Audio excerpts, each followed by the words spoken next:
Hello and welcome to Dumb Phones UK. I'm Joseph. I look at dumb or dumber phones on the UK market, and some would argue not even dumb phones when it comes to the Jelly Star. This little device, I'm going to be completely honest, it runs Android 13, so it's not a dumb phone, but it is an interesting device to look at. Today we're going to be looking at the camera on this little thing. Some people have asked me, how does it compare to good phones out there? Now I'm going to be completely honest with you lovely people and say, I don't have a good phone.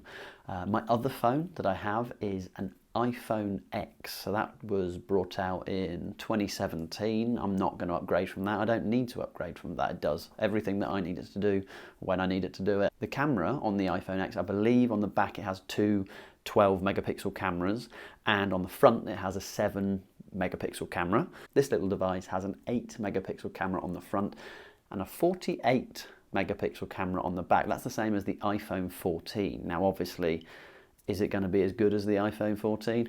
We're never going to know, because I haven't got one to test out with.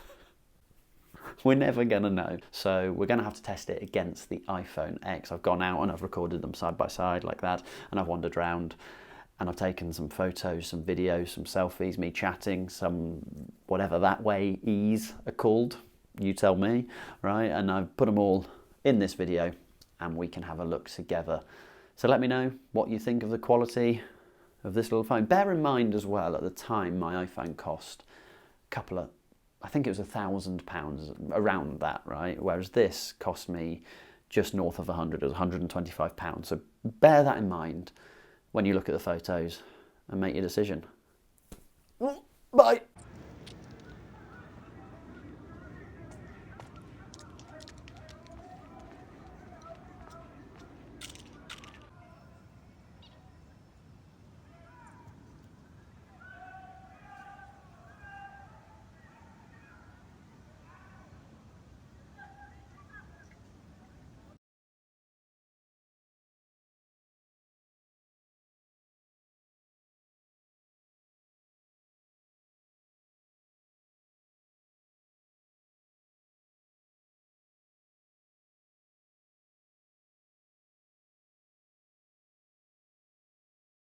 This is me testing the front camera on both the iPhone and the Jelly Star to show you how it looks when you record a video in selfie mode. This is me testing the back camera on the iPhone and the Jelly Star. Hopefully I've got myself in shot because I can't see the screens right now. I've opened the Pro camera here on the Jelly Star, and you can see that I'm clicking through the presets that it has, warm fluorescent, daylight. However, there is always auto that you can jump back to. I appreciate it's not that exciting in terms of what I'm showing you, but it's showing you the difference that you're able to make when you change the ISO settings. You're also able to change the amount of light that comes into the camera. So it just gives you little different bits to be able to tweak. Obviously, for some people, this is going to be completely useless and normal photo is going to be fine. For others, if you want to change to infinity, macro and things like that, that could be important. But I'm going to be completely honest, it's not something I need, but this is just to showcase it for you. Here you can see me opening the QR code reader. I've created a QR code that links to my YouTube page, and there we have it.